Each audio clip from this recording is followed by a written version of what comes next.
watch Evan work his magic and create this scene. Look at it. Look at how perfect this is. All zoomed in. I know exactly what he's drawing. What are you drawing right now, baby? Drawing a man sitting in a chair next to a beast. Oh, we're live. I hate you. Yeah, baby. Yeah, baby. Dude. Did we go live with that burp? Yeah. You're listening to my rendition of Johnny Depp's Jack Sparrow. Got like 1,000 views, which young in the process, kind of cool.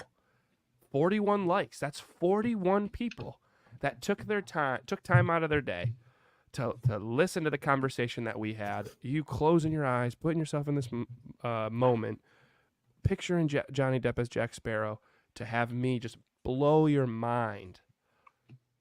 That's cool. Yeah. Do you all feel good about that time spent? You all feel good about that time you're not getting back? Yeah. People are finished. Dude, Casey said that Allie, his wife, was she had her eyes closed and everything. Just listening to the reel. He walked in on her with her eyes closed, listening to this one. She really saw it. Poor Allie. Anytime we do something like this, she gets poked fun of because of the ice cream, the jug of ice cream she was eating. I haven't even met her, and now closing her eyes during this. But we're live. We're a minute 30 in. Welcome if you're watching. If you're watching live, say hello. Let us know who's watching. Let us know where you're at. We love chatting with people.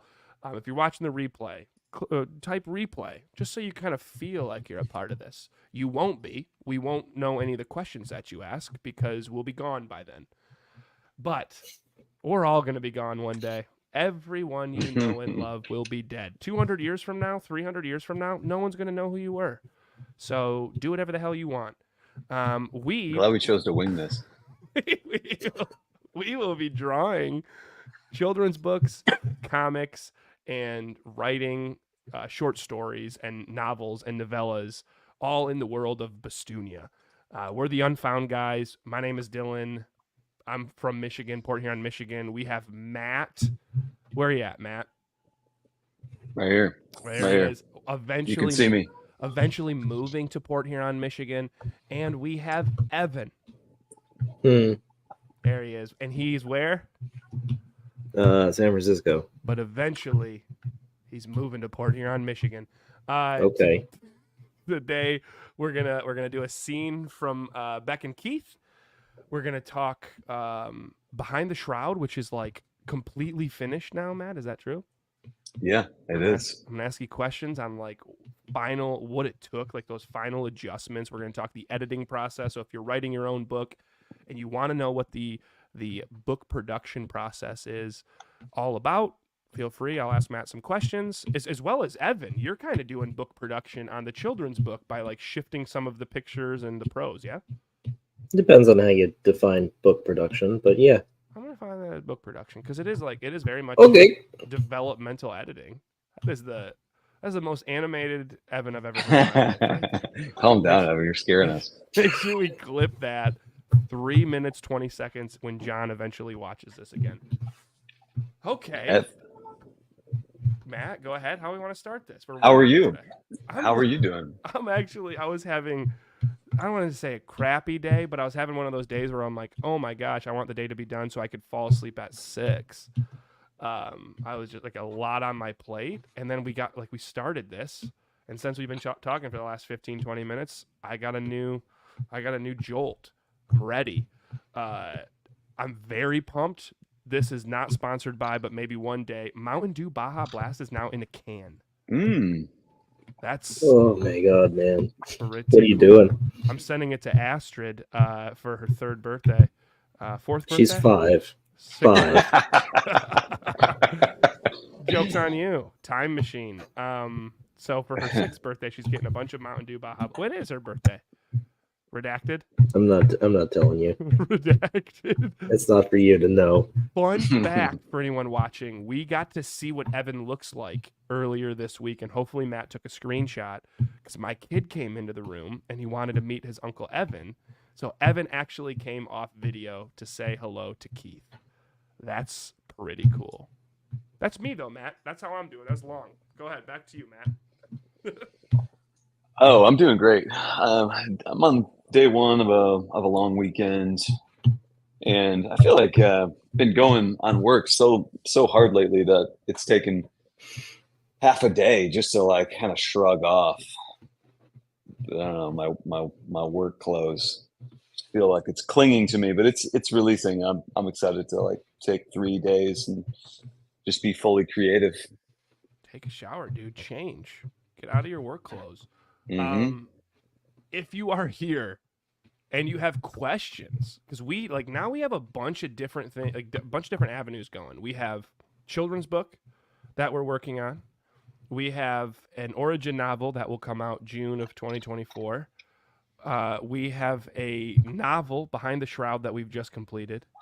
We are working on an animated series. We did our first sequences for the animated series So fun. earlier this week. Written sequences. Nothing has been animated. Yeah, to be clear. All right, man. You don't have to be a party pooper here, man. Written sequences, but we're working, at least working towards it. Let me dream here. This is why people never achieve their dreams. I'll dream with you. You are a hole poker. And then we also speaking in schools, like taking next steps to speak in schools. So if you have any questions about our creative avenues, ask away. If you have any questions about your own creative avenues and like roadblocks that you're having in your creative avenues, you're writing a book, you're hitting snags, you'd like to ask us, we're kind of cool people. We'll love to answer your questions. Any questions, feel free to put them in the chat. We will read everybody's. We'll get back to everybody. Let's go tip of the day. Tip of the day on creativity. Matt, what would your tip of the day? What would your tip of the day be? Yeah, collaborate.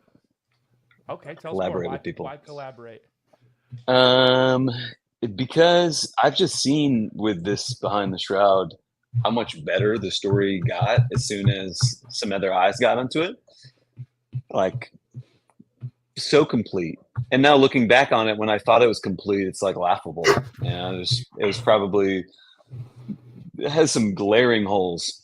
And you reading it, the editor going through it, offering suggestions, and having somebody just be like, hey, by the way, this is actually pretty anticlimactic, which didn't hurt. It didn't hurt. It was like, oh, thank you. I really wanted to know this because I want this to be better. I thought it was great, but hearing that was like, let me go back and look through. Oh, yeah. You know, you're right. And I kind of knew that all along, too.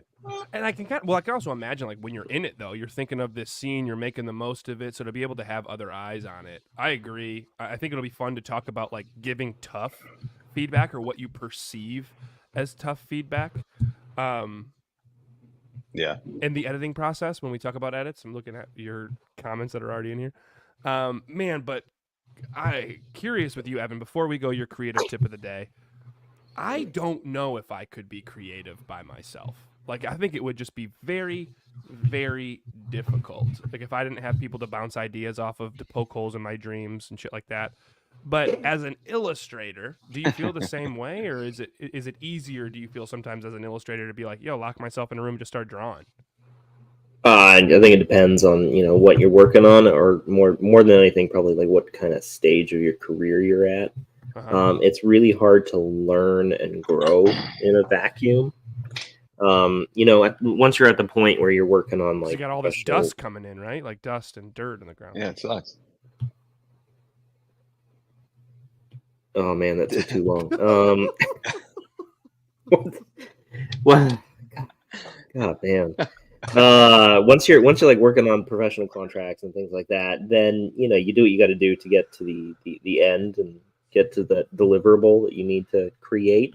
But yeah, when you're like trying to learn and grow and maybe working on something that is your own concept, something that's maybe unproven, yeah, there's huge benefits to collaboration and working with other people. And some of the most fun work out there is actually working on like anthology projects, because then you get a lot of people working on a project that's usually around a unified theme or IP, but they all kind of get to put their own spin on it, their own interpretation on it, and that can create some really fun stuff and collaboration between like illustrators and writers and all that stuff.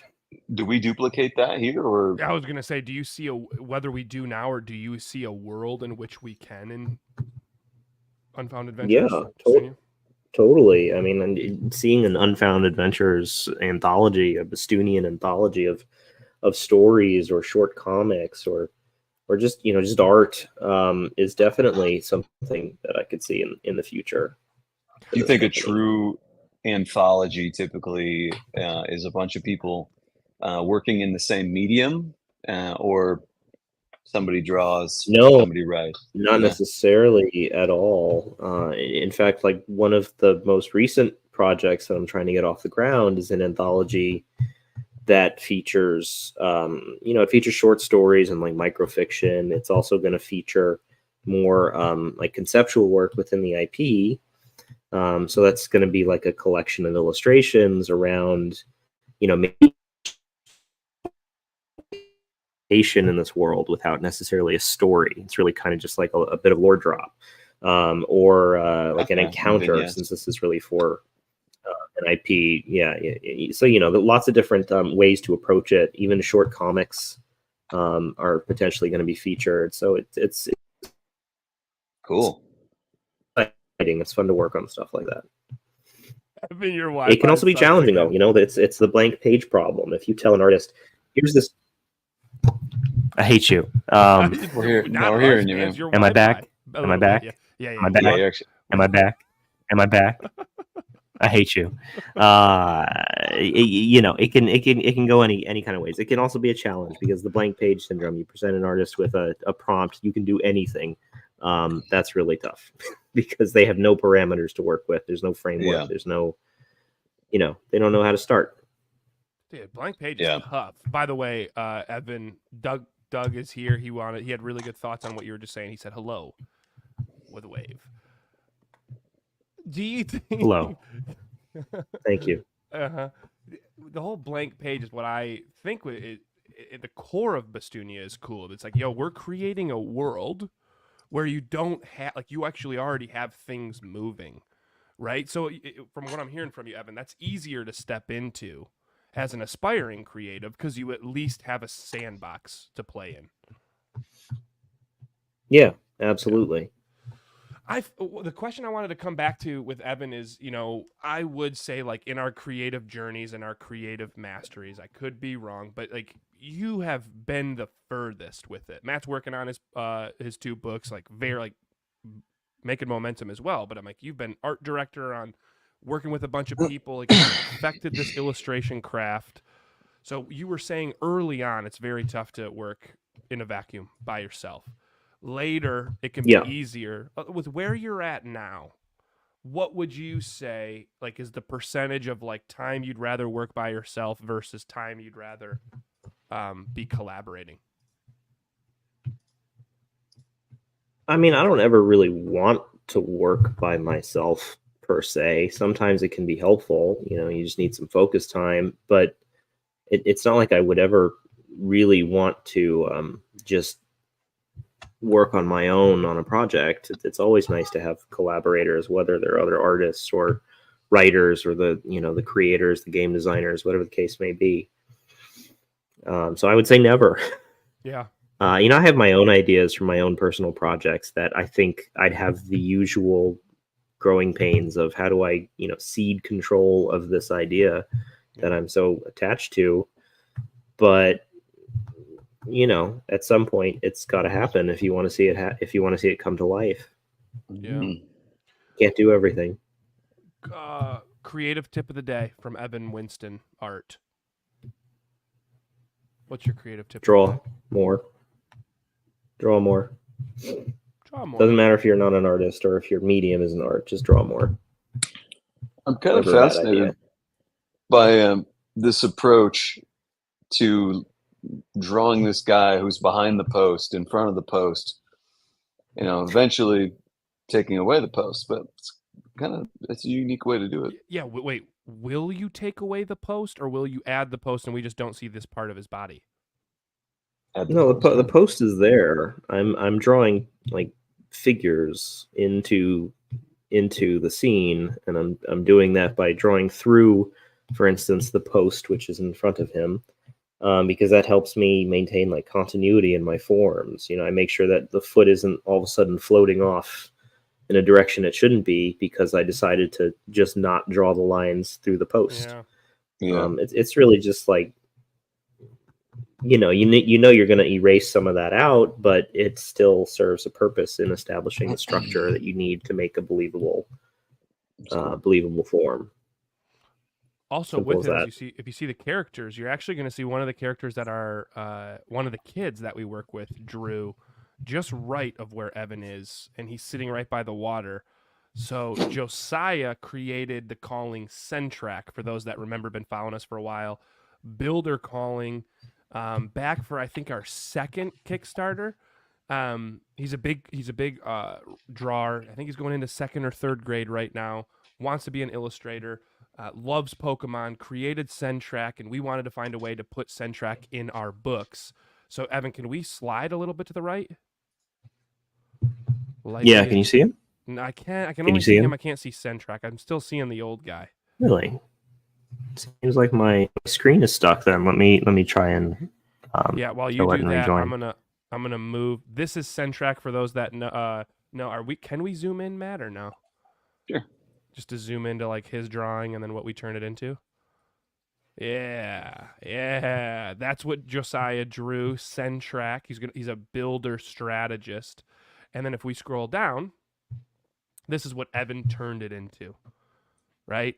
So the first part of when kids create this, it starts in their imagination, then they create it, they draw it, and then if people sponsor them, Josiah was sponsored by my mom, Michelle Kinna, shout out. It's sponsored. We create what it would look like in our world, and then we take it one step further for some of these kids, depending on how into it these kids are, and we put it in the pages of our books, whether that be our comics, our children's books, our novels. So now Josiah can see his imagination come to life through creativity onto the pages of our books. So shout out Josiah. You will live for the rest of your life and then past then in a children's book, which is kind of cool. Go ahead, one of my favorite characteristics of Centrac is the eyes and just sort of like the maniacal look. I can only imagine that, like, when Centrac, who's I think is a builder, supporter. Okay, yeah. Oh, making weapons for the combatants at the Coliseum. That's right. Gleefully clicks his talon fingers together. I picture his eyes when he's like building stuff too, getting a little bit wild, like when he's just really loving what he's up to. Funny, I was talking with a guy yesterday who backed our last Kickstarter and wants to create his calling, and he wants it to be. He's like, I'm starting to walk my builder path now, and I really want to lean into my builder path. And he wants to create a calling to have a constant reminder drawn for him at his desk of like, this is my calling. This is what I'm working towards. When it's an internal creation, and when it creates, its eyes glow, has a third eye. That guy's 30 years old. So watching this, I mean, my tip of the day is we never outgrow our imagination. I just think vulnerability gets in the way of expressing it. I don't know how many people I've talked to, like in the realm of sales, and I try to go into their imagination and like what they truly like and what it represents to them and how big of a block they have. So we can outgrow our imagination. It's always there. I think it's willing to be able to tap into. It's just we got to get through vulnerability in the process. What do you think that vulnerability is really derived from in those environments? Because I was so surprised. I mean, we were surprised to see, say, like Riker a couple weeks ago, really leaning in a business setting and being like, sorry, this is my beast, and it's a strategist, and it's like Black Jaguar meets, I think, half owl, and it's like really cool. But I think both of us went into that conversation thinking like he wouldn't be interested. He really was. But then those people that that would be really interested, and then they hesitate. Like, where are the blocks? Yeah, that's a good. I think it's weird because it's like this dance between comfort and uncomfort. I think vulnerability is like a lot of people are uncomfortable to be vulnerable because they don't want to be judged of being like different. because like I think we're like typically tribal people. We like to assimilate to a tribe, because it makes us feel better. And when you say something vulnerable, put yourself out there, it's uncomfortable, and you don't want to be judged. Uh, I think that's part of it, but I think the other part of it kind of comes back to the comfort. Like Riker feels more comfortable expressing that because we're creating this arena of more comfort of like, yo, we're bold enough to tell you about our comic world and its powers as 32, 33-year-old men. So we're creating this arena, this aura, this area for you to step into. I think it makes it a little bit more comfortable to do. yeah. But you have to be willing to be like, yo, I could be judged. Who gives a hoot? Yeah. Are you And guys 33? Matt is. I'm Are you 34, 32, Dylan? I'm 32. How old are you? 34? You're 34, right? 89? Me? Yeah. I'm 35. Oh, dude, I thought you were born in 89. Oh, no, that would make sense. I was. Yeah, that would make sense. 35. When you turned 35? Sorry to interrupt. You're good. When did you turn 35? It was already this year. This year I turned 35. Yeah, no, what day? Oh, redacted. Never mind. Evan. Too personal. Moving on. Evan, redacted, Winston. This is done. That is Josiah and his calling Centrac right next to him, coming back to all of it. Just if you guys want to check it out, that is Josiah living eternally through the pages of our children's book. Okay, before we shift gears, talk a little bit about the children's book, and I still want to make sure we have time for children's book and then new character. If anyone's still watching, you get to see a new character today. And if you have questions about the children's book, these novels, feel free to ask us. We'll answer. I want to shift to Matt because Matt comes in. He never puts his name below him. He always has to have some pun of something that he's working on. And then we always have to be like, okay, tell us about this. Today, today his name is, he is fully finished behind the shroud. So first off, Evan, join me, Evan. Evan, are you joining me? I'm clapping. No, Yes. Congrats, Matt. Thank you. How's it feel? It's a great feeling. Describe it in one word. Great. Accomplished. You started this saying, man, it'll be so cool to do a little short novel about this, maybe like 15, 20,000 words, like a short story. And I said, there's no way that you finish this at 20,000 words. And you're like, I really think I can. It finished at what? Just a heads up. Let's say the first round. The first round. Yeah. When I turned it over to the editor, it was I think 47,000. Turned over to the editor, 47,000. So already more than double. What's it at now? Yeah. Let me see. It's gotta be Over tools. 60. You want to try to take a guess? I'm gonna go 61. What are you gonna say? Oh wow. Okay. Ooh. I said what are you 72. Yikes. All right. So you guys are saying that in the editing process, you added 13,000 words. 13,000 words. Okay. And then Evans, yours is like what? 20. I don't know, 18,000, 20,000. No, it's 57,000. Another 10,000 words. But like legitimately, the way that this is set up, an additional 5 chapters. So you guys overshot it, which makes it sound like less, but It's still a lot, man. It's still like, what would that on average be? What would a page count for this be? You said 57,000 words?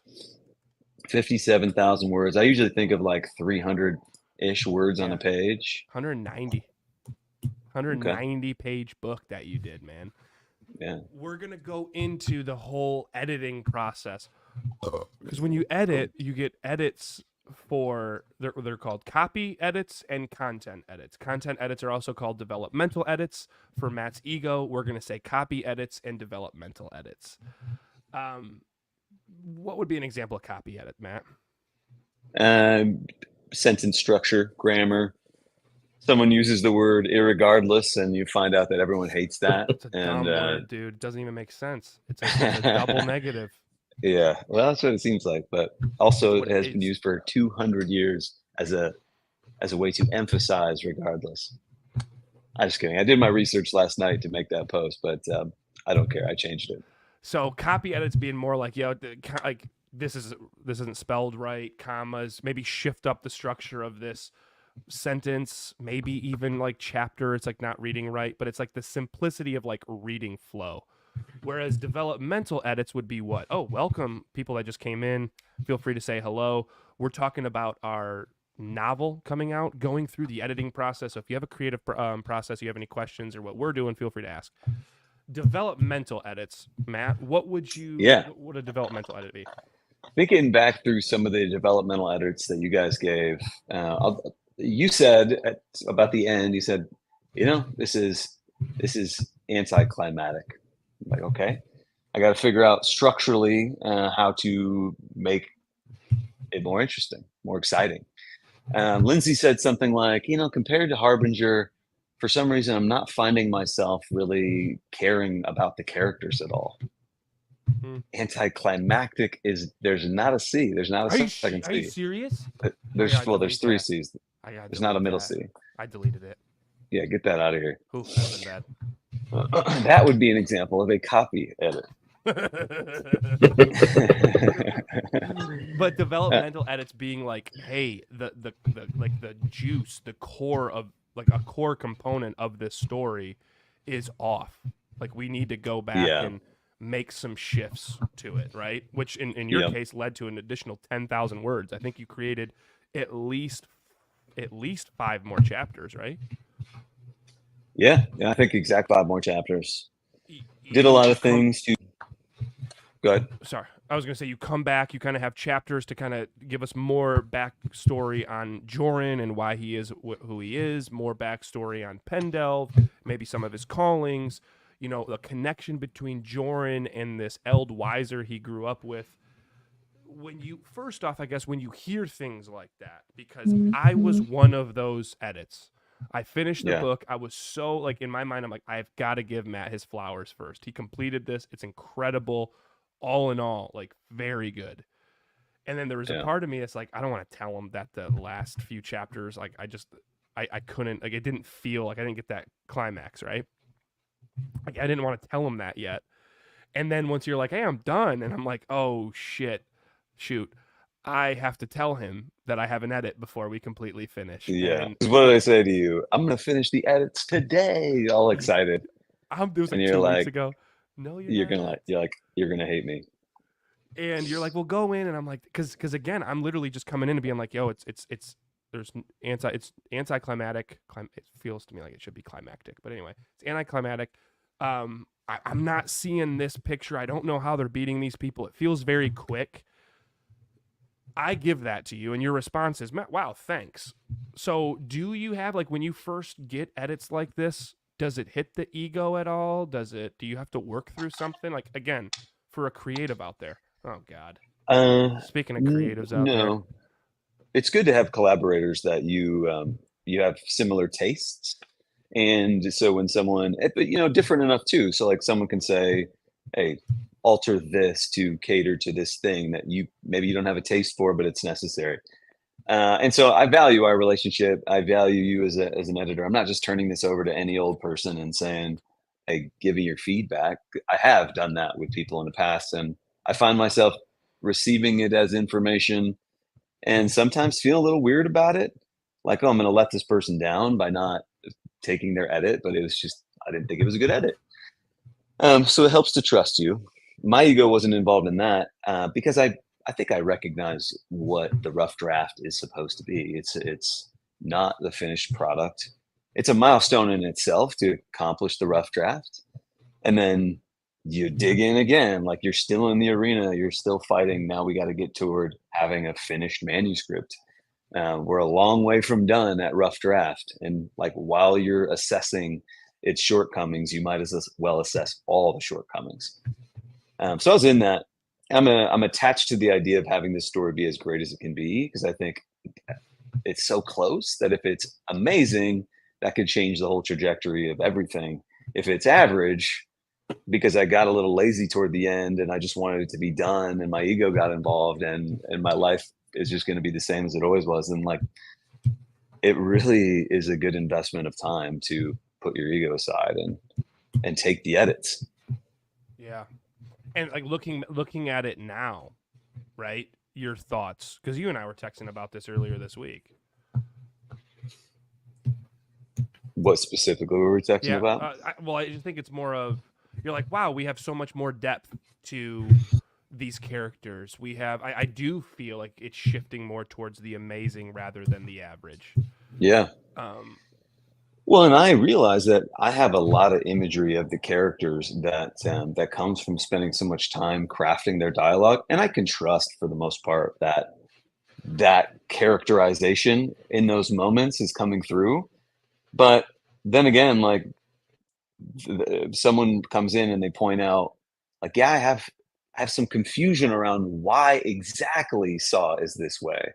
Like, I can understand and I can accept that she has this sort of pathology and there's a continuity to her character. It's not like it's disingenuous for her to make a decision, but I really want to know why, because I want to care about this person, and I don't care about this person as much as I could if I just knew that, oh, maybe she had some, she had something happen in the past that made her this way. Makes it relatable. And those details sometimes I think are boring until an editor comes in and says, this is imperative for me to care about any of these people.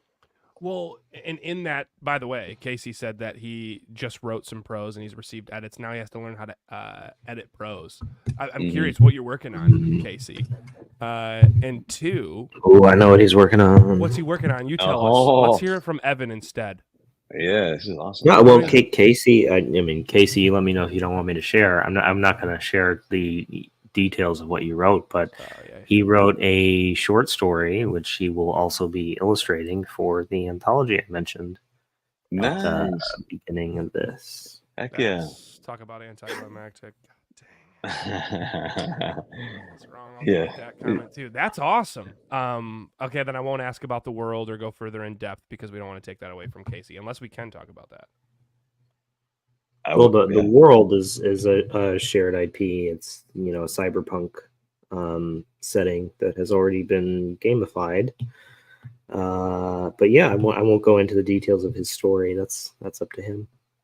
All right, fine. If you want to tell us the details, he did say Evan will make it sound gooder. And I said, well, we'll make it sound well, which is also wrong. Irony, I know it. Don't make fun of me. I think coming back to what Matt was saying about edits, as an editor, I think if you were to receive an edit where I was like, hey, I can't relate to Saw. Saw's a character, right? Yep. That gives you nothing, right? It's just like, I think those are the edits. Like, if you're going to be an editor and you care as much as the person cares, giving that context of, hey, I really like that we're doing this. Right now, I can't relate as fully to Saw due to this reason. And then ideally, give an idea of like, what about this? Like, I remember you and I even talking about this after looking at that edit of like, what if we had a scene where Saw has to listen to every person who lost a loved one, which proves why she has to be so strict to the... You may have used that, you may have not, but at least it's giving an idea to say, ooh, I really like that. And what if we also did this? Or not fully, what if we shift? You know what I mean? It's starting to give us like directions to at least start to go towards, right? For sure. Well, and I don't receive edits.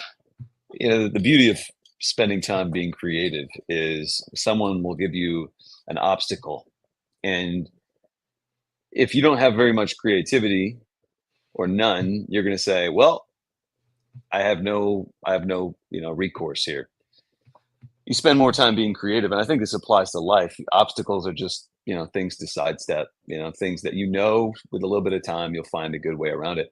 So I think if you lead in with an edit and you say, this is not insurmountable, this is just something I'm feeling, here's one idea of how we can get around this, then it automatically puts me in a position of like lateral creativity.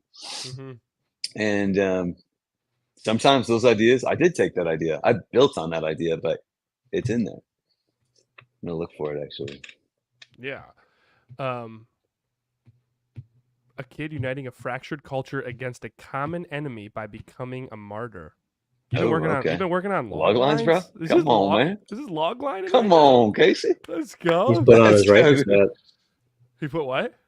He put on his writer's hat. His There you writer's go. hat, his value hat, his drawing hat. He's also working on. I don't know if we can show some of like the early creations from Casey, or if Casey would be down for that. I got Man, him pulled up. Has 3 more callings ready to go that have been sponsored by people that we will shout out. Like Casey, I was talking to my wife about this. Like Casey's progression and like love for what we're doing, so energizing. One, to us as like a team, but then also to be like, this is what it can turn into. Are you in Slack right now, or are you talking about the ones that have already been done? Oh, I was going to show you the crab turtle and Ooh. the mushroom caterpillar. Okay, we can do those. And then you've seen the ones he's put in Slack too, right? He did the Unipig. The girl that drew a Unipig from one of the classes I went to, and like one of the questions were like, describe it, and she just said it's a Unipig, and its name was Unipig. And then one of the questions were, where does it live in Bastunia? And I'm pretty sure she wrote, I don't know, somebody's yard. And I'm like, you're 3rd grade. I love those responses. I haven't seen these, but maybe can you pull them up? I I guess I can pull them up in Slack. But basically, just for I think I can pull them up in Slack for people that are curious. Ooh. I think I can do it. Share screen. Can I share Slack? You might not be able to share Slack. Oh, I can. No, maybe I can't. I think I can. Let's try to share. Can you guys see my Slack isn't showing up? Very weird. All right. Can you see this? Wait. Oh yeah, now I can see that. Yeah, show the crab first. Oh, I got this pulled up over here. I want to show it this way. Crab first. Oh wait, never mind. I'm only seeing Slack right now. Yeah, I got you. It's my window. All right, here we go. Screen share. Boom. So okay, so we're showing the journey. So this is drawn by, I'm trying to remember the name. That's on the other page, but it's a crab turtle, shield defender. And this kid comes up with it. It lives in the sand sea. It protects the sand sea, which is like the desert of Bastunia. And this kid imagines him and his calling living here, right? And he writes it down. He gives us some extra components, but this is what it looks like. Next. Well done. This is well drawn. Yeah, I didn't even think I could draw that. I cannot. Yep. And okay, so he draws. It's a turtle. It's a crab turtle with a shield. It protects the sea. It lives in the sand sea, but it protects the sea. It's a defender shield, so you can see that one of its claws is kind of bigger. Next. Yep. So thanks. Yep. Taylor Conroy, one of our backers. He's actually from our very first Kickstarter. He doubled our backing in one night. He backed like a little over $2,000. Shout out Taylor Conroy. Lives in Hawaii. Runs a company, leader. And he goes, yeah, man, I'll donate to this. Have this calling come to life. Pay some illustrators to like really bring this to life in your comics. So we pass it over to the man, the myth, the legend, Casey Kinsey. Kinsey? He starts to create a crab with like he brings the shield out more in the claw, which I loved. And then we're able to give edits to it, right? So one, beautiful drawing to start. Now, if we go to the next, we'll see that now Evan's saying, hey, let's make it a little bit more turtley. And if we go one more, I think this shows you see Evan start to take this crab, deconstruct it to say, even though we put a shell on it, it still kind of looks like a crab. Let's explore what part of the turtle this crab... I don't want to speak for you, Evan, but yes? No, go for it. Speak for me. Okay. Evan says, man, I can't wait to tell you my birthday. And All right, here the it gist is. of it was, in adding the shield to the back of the crab, it was a great addition, and it really definitely brought turtle into it. But when you reduce even the crab with the turtle shell as a shield, with the turtle shell and the shield, it still looks like a crab when you reduce it to its silhouette. And with things like character design or creature design, something like the silhouette represents the very first read you're going to get for something like a splash illustration. And so you black everything out in this way, it still looks like a crab. It still reads as a crab. There isn't a whole lot of additional information that gives you, oh, this is a combination turtle crab. And so what I was suggesting Casey explore further is ways to bring more turtle into that first read. And so exploring things like what makes a turtle look like a turtle, what makes a crab look like a crab, and how can you combine them in, sort of appealing and quasi-intuitive way. Love that. And then if we go one more, I think it's you give some examples of what it could look like. And this, I think you and I have chatted before, Evan, your quick sketches here become easier and quicker for you to do because you already have a starting point from Casey, correct? Oh, totally. Yeah. And this is not my creature design at all. This is just me being like, here are some things maybe to think about that I'm just firing off the cuff and see if this sparks anything in you or gives you an avenue to explore further and really apply some actual design work to it. This is just redlining. It's not actually doing the work. I'd be curious, Casey, if you're still here too, because we're talking about the editing process of like when you receive this. Oh, actually, if you could go back to that, Matt, that last one. When you receive this, how does it hit you? As honest as possible, with there's other creatives potentially looking at this one day of like, oh, because it is tough to have our work like looked at, right? And be like, oh, what about this? There's this fear that I have to give Matt edits.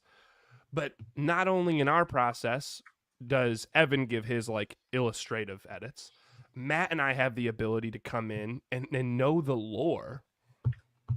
Make sure that's seen. You and me both, brother. Matt and I knowing the lore, being able to come in and say, hey, if it's a shield defender, maybe really showing off that claw being the shield and maybe some aura pouring around it, because that could be the way that it fully protects. I think I even put something like a coat of arms that's almost on it, or some type of symbol where you can see like this is a shield as much as it's a claw, and it lives in the sand sea. So do we have sand coming off of it, right? So we're able to give more of those contextual edits just knowing the lore, and then gives Casey something to work with. He's now done that for 2 of our callings, and he's got more along the way.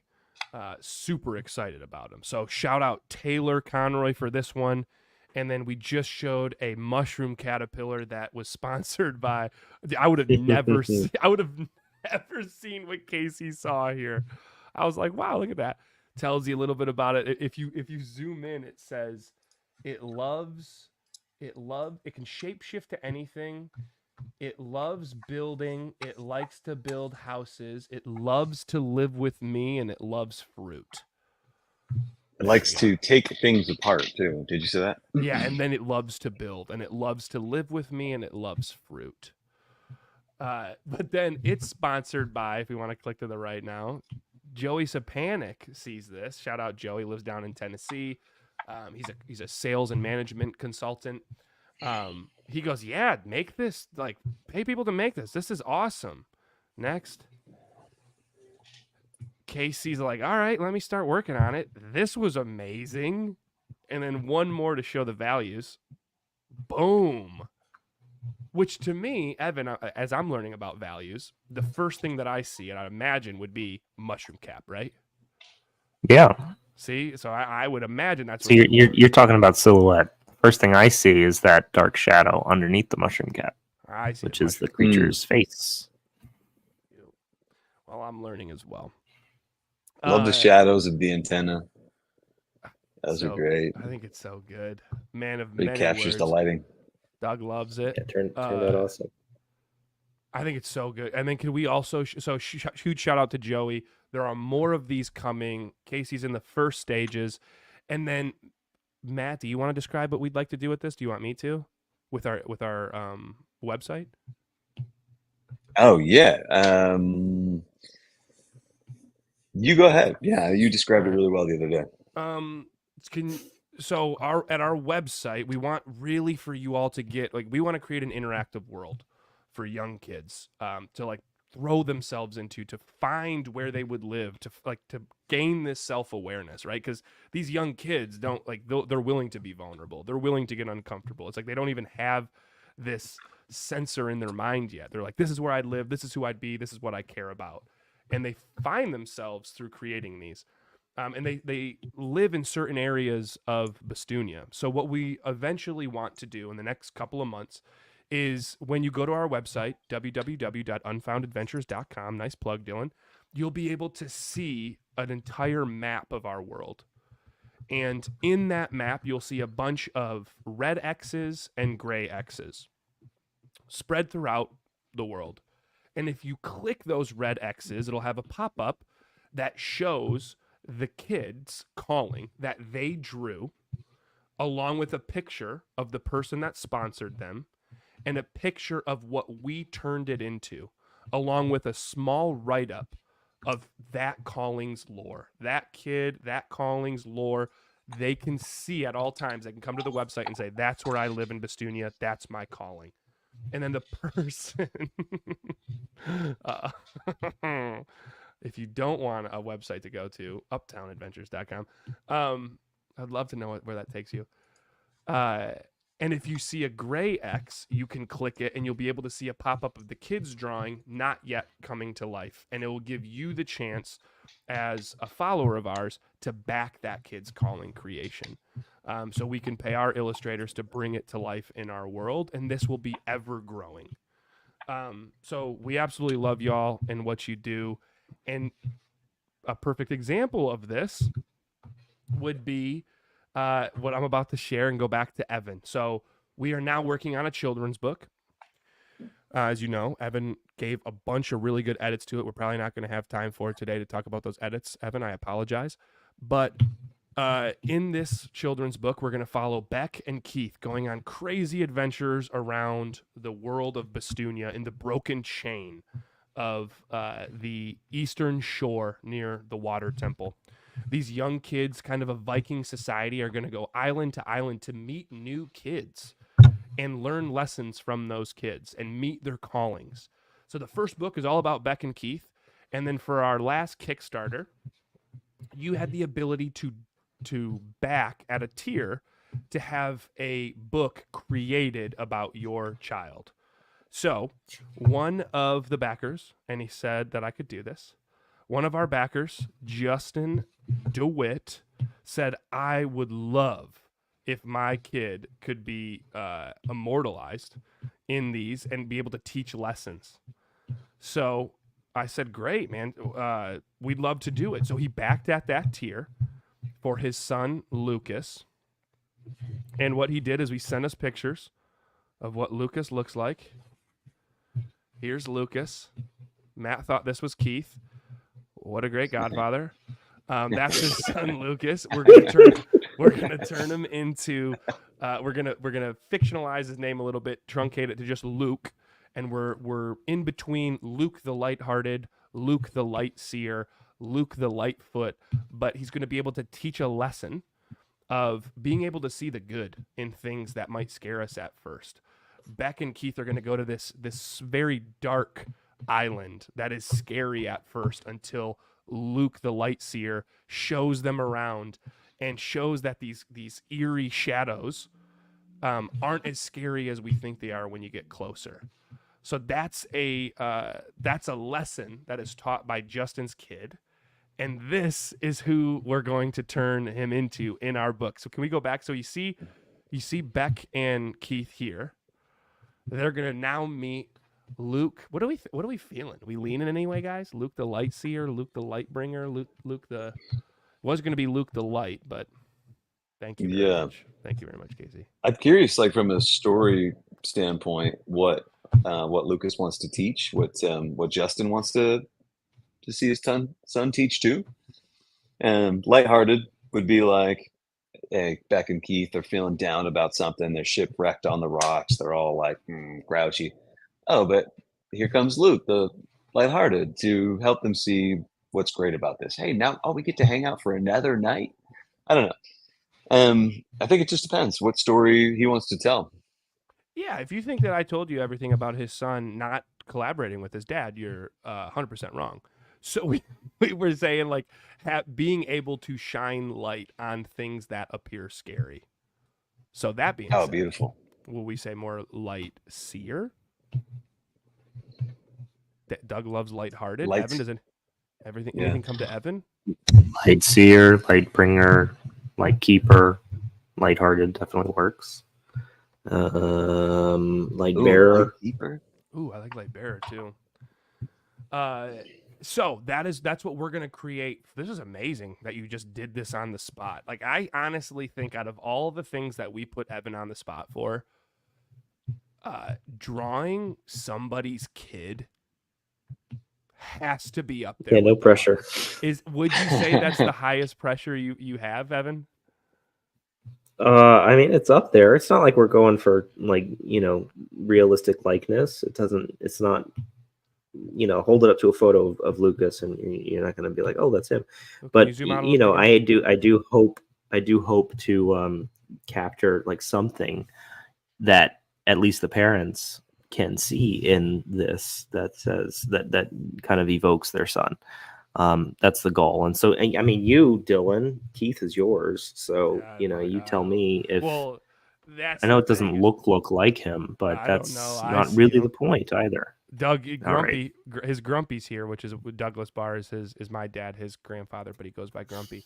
Do you see Keith in that? Because when I do, when I look at him, I totally do. I know the only thing I was going to say is the one picture we have him with brown hair. I'm like, could we put him with blonde? That was the only thing I was going to say. But I think it looks spot on. Where we see him like smile, we see him looking off and showing Becc off to his parents. It was very similar. I think they had like one or two edits, and they're like, "That's our crazy kid." So we'll do the same where I get to show this with, and that's the cool part of anyone watching is this doesn't have to mean final product. I don't know, Evan, if you even have a picture. Don't go to it yet. Boom. I don't know if you have a picture of the original Becc and Keith, but it was far different than what we see here because you want to come in. I'd imagine you want to come into your own feel, right? Yeah, it was pretty different. They were, they felt older a little bit, and I think I was pushing a lot more of the, how do we make wacky animated feeling characters, and less, these are toddlers that are meant to evoke actual kids, and their story, while a children's book, is not, this isn't like a Hanna-Barbera cartoon or anything like that. So yeah, I had to reel back some of the decisions that I'd made or some of the instincts that I felt in wanting to really like dig into two Viking. That's not just me. Still here? Okay, two My Viking back? we lost you at two Viking. Two Viking babies. Yeah. Anyway, it's true. They were a little different, and I had to dial back on some things, push forward on others, and but no, I'm happy with how they turned out. I think Luke here is in a good direction. I want him to feel kind of light and floaty compared to Becc and Keith, who are pretty like bottom heavy, grounded feeling kids. Yeah. Yeah, I don't know. I'll keep exploring him a little bit, but I think he's in a good place.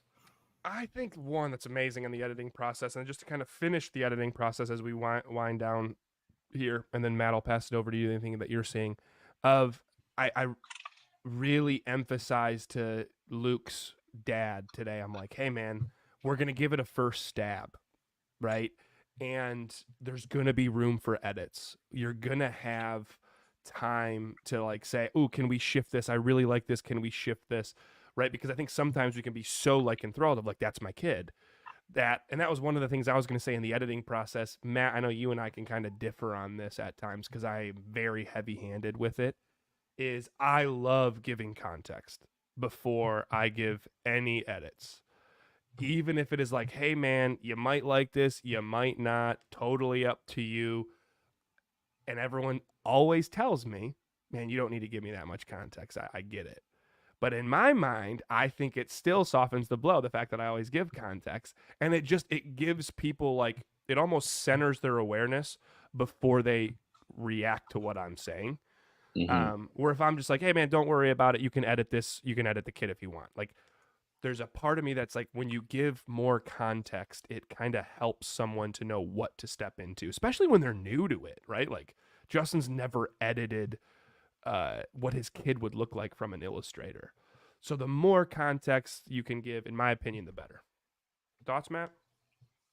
Yeah, we had this debate. Hard to say in retrospect if that was vital or if it was unnecessary, because the edits were well received.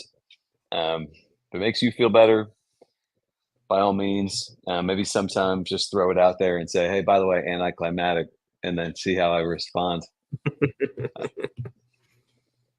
Climactic, anticlimactic. You can say that however you want. You're missing the third C. Yeah, the second. Now, let me look this up again. I now want you to look. Are you saying I could potentially be right here? Does anyone know? Evan, do you know? Is it a third C? I would say climactic, but I don't know what the question is anymore. The fact that I have Evan on my side does make me feel good. Okay, man. Like I said, I've been wrong constantly lately. Whoa, you are wrong again. You made me delete a comment. That's how you know he's going to be a parent soon. Wow. This guy sucks. Just wait till your kid can talk. You'll be wrong a lot more. His first sentence, what'd you look it up on? ChatGPT? Would you look it up on Midjourney? Make an image of this spelling of anticlimactic. Drop the C. It's like, oh, I guess it's not there. All right. Wow. So you were right. I was wrong. Man, I don't like this. That feels good to me. No, that kind of winds down for today. Let's go parting words. Let's go to Matt first. Matt, any parting words for our audience today? Delayed gratification is the way to go. Ooh, love that. Okay. Delayed gratification is the way to go. Second up, Evan, parting words. Parting words for our audience today. No. Nice. Very, very, very good. That's deep. Yeah, I really need to hear that. I mean, it is one of those where I'm like, you kind of like, you'll come back to this moment. You'll be sitting kind of pondering, like kind of like you're at a fork in the road in your life, and you're like, what would Evan say? And then you're kind of like, I'd probably say no. I'm not going to take that job. And then you just move on. Good parting words from Evan. Parting words from Dylan. As much as you try to be friends with some of your new creative colleagues and get them to move to Port Huron away from San Francisco, it's really not going to work. And maybe you should stop. Maybe it isn't worth it. You know, maybe they won't like you, and that's okay. That's my part. What are you talking about? We had beignets. It's done. It's not done, man. That was the beginning to me. And I'm like, man, the fruits of this. Look how far we can go with it. We're going to be best friends. I literally told my wife, she's like, man, it was cool to see Evan. I'm like, you have now seen him one less time than I have. And I said that. She's like, no way. And I like started laughing. And then there was like this long pause. And I was like, no, yeah, way. Like that. I've seen him twice like that. So. Yahweh. That's such a religious joke. Michigan phrase, Midwest phrase. Such a great religious joke. Yahweh. What's his name? Yahweh. No way. Final. I got to see Evan. What was it? 2 years ago, right? Just after book 1 came out. Yeah, just after book 1 came out, 1.5 years, 2 years ago. I went out to San Francisco to see a friend, and I was like, "Yo, we should get together." Evan met me for, it was like this French cuisine, right? Creole. and paid for it. Evan paid for the meal, and I was like, "Wow, dude, I feel like I should be." He's like, "Well, this guy's a baller." Didn't swear there. And I thought we were going to be best friends from there, and it is Are we not? slow progressions, just slower progression. It will be wild one day when we all live together on a commune. And if anyone is watching, you are more than welcome. Thank you so much for this week. Children's book coming out soon. Appreciate y'all. Thank you for following. Have a great weekend.